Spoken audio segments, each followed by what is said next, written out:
Bonjour à tous, je suis Yves Jost, je suis enseignant en classe préparatoire scientifique aux grandes écoles dans la filière PCSI au lycée Chateaubriand à Rennes et je vais vous présenter dans cette vidéo pourquoi choisir une classe préparatoire.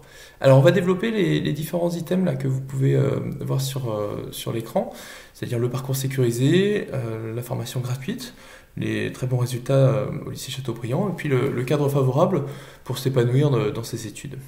Donc le parcours sécurisé, on va rentrer en classe préparatoire pour la majorité de nos étudiants intégrer des écoles d'ingénieurs. Alors il faut savoir que beaucoup de nos étudiants, lorsqu'ils rentrent chez nous, ne savent pas vraiment ce qu'ils veulent faire. Ils rentrent chez nous pour acquérir des méthodes de travail, ne pas se fermer de porte, et puis se laisser le choix ensuite de ce qu'ils auront envie de faire. Donc ils vont pendant 2 ans préparer des concours, les concours pour entrer dans des écoles d'ingénieurs ou des écoles normales, ou bien réintégrer l'université pour ceux qui le souhaitent, pour ensuite donc s'orienter vers des filières d'ingénieurs, de chercheurs, d'enseignants, ou plus généralement de cadres. Alors il faut savoir que aujourd'hui il y a quasiment plus de places au niveau des concours que de candidats en classe préparatoire. Donc c'est pour ça qu'on affiche des taux d'intégration proches de 100%. Et il faut bien avoir à l'esprit que les étudiants qui rentrent en classe préparatoire aux grandes écoles ressortent généralement 5 ans plus tard dans une école d'ingénieur. Pour vous donner un exemple, j'ai présenté à mes 48 élèves en ce début d'année les 47 intégrations de mes ex-élèves sur le concours de l'année précédente. Alors pour intégrer des écoles d'ingénieurs, il n'y a pas que les classes préparatoires, vous pouvez intégrer des écoles d'ingénieurs en passant par l'université, en faisant un IUT, en faisant une prépa intégrée. Maintenant la différence, c'est que c'est pas toujours facile pour un étudiant de terminale de savoir qu'on veut devenir ingénieur en électronique, en informatique, en chimie ou en mécanique. En classe préparatoire, on va travailler les différentes matières et en fonction de leur goût, ils vont choisir des écoles par rapport à ce qu'ils ont préféré dans leur formation. La différence également, c'est que, comme je vous l'ai dit tout à l'heure, une grande partie de nos élèves rentrent dans les écoles d'ingénieurs. Ce n'est pas le cas forcément lorsqu'on est dans un IUT ou dans une prépa intégrée au début. Tous les élèves ne vont pas forcément être diplômés 5 ans plus tard de l'école. Donc la formation d'excellence, donc on va construire finalement un socle scientifique solide avec un nombre d'heures assez conséquent dans les matières scientifiques. L'emploi du temps peut ressembler un petit peu à l'emploi du temps du lycée, mais on va avoir quelque chose comme 10 heures de maths, 6 heures de physique, etc. Et aussi des matières littéraires, que ce soit en français, en anglais.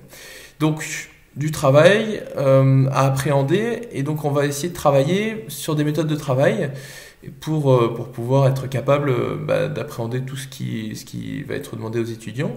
Et ensuite, ces méthodes de travail pourront être réutilisées, que ce soit dans les écoles ou dans le milieu professionnel, ou voire même dans la vie personnelle. On apprend finalement en classe préparatoire à être efficace.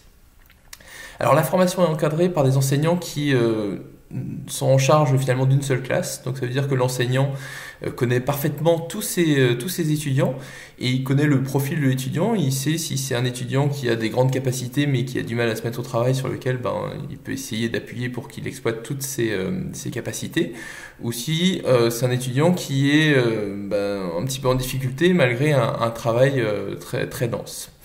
Donc il faut savoir que dans les classes, tous les étudiants ne souhaitent pas intégrer les mêmes écoles, donc il y a une solidarité, il y a un groupe classe qui est soudé, qui est identifié, et dans lequel finalement il y a une bonne ambiance. En fait, les étudiants ne sont pas du tout en concurrence, puisque ils ont des objectifs qui peuvent être très différents.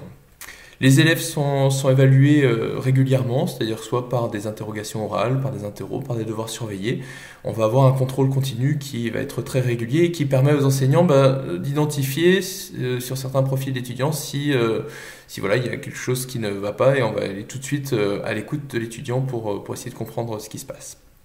Donc globalement, on travaille avec des effectifs de 48 étudiants, mais lors des TP, des travaux dirigés ou des TP d'informatique, on va être à 24 ou même parfois à 16 étudiants. Alors la formation est gratuite, c'est-à-dire que les frais de scolarité sont équivalents aux frais de scolarité à l'université. Après, lorsque les étudiants passent les concours, donc il y a un surcoût au niveau des inscriptions au concours, mais il faut savoir que les élèves boursiers vont être exonérés des frais d'inscription et vont être exonérés également en grande partie au niveau des frais d'admission sur les concours ou des frais d'inscription sur les concours.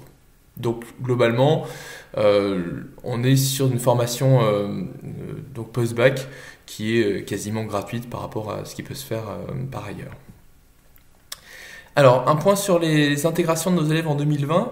Donc, sur les 284 étudiants présents dans nos deuxième années l'an dernier, on va avoir 37% des étudiants qui ont intégré les écoles, on va dire, les plus prestigieuses. Alors, XENS, c'est l'école polytechnique et les écoles normales supérieures. La Banque Centrale, où on va retrouver l'école centrale Supélec, Centrale Lyon, Centrale Nantes, etc. Les banques Mines-Ponts, on va retrouver les mines de Paris, Mines ParisTech, les ponts, etc. Donc, en gros, on a une grande partie de nos étudiants qui intègrent les écoles les plus sélectives. Et puis les autres étudiants intègrent des écoles qui peuvent être spécialisées, alors sur des écoles nationales d'ingénieurs, qui sont accessibles depuis le concours INP, qui s'appelait autrefois le concours commun polytechnique, et puis d'autres écoles un peu plus spécifiques. Certains rentrent dans des écoles militaires, d'autres deviennent contrôleurs aériens ou pilotes d'avion, et puis d'autres font le choix de redoubler parce qu'ils n'ont pas eu accès dès la première année à l'école qu'ils souhaitaient. Donc c'est ce qu'on appelle faire 5 demi. Donc ça veut dire qu'ils se disent que qu'ils auront plus de chances, les étudiants qui font 5 demi auront plus de chances d'intégrer l'école qu'ils souhaitent en redoublant leur deuxième année de classe préparatoire. Alors le cadre favorable, alors il faut savoir que globalement on va avoir un tiers de nos élèves qui vont être admis à l'internat.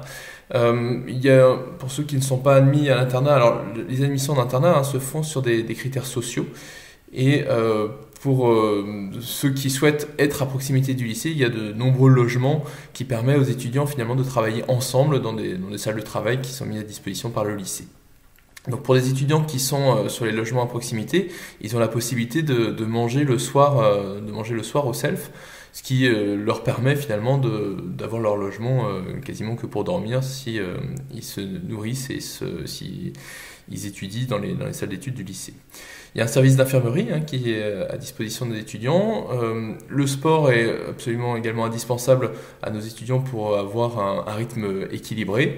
Et puis il y a d'autres propositions au sein du lycée pour s'ouvrir à la culture via notamment un cycle de conférences. Il faut savoir qu'à partir de 2021, le lycée sera desservi par le métro depuis la gare, donc ce qui permet un accès rapide entre la gare de Rennes et le lycée Chateaubriand.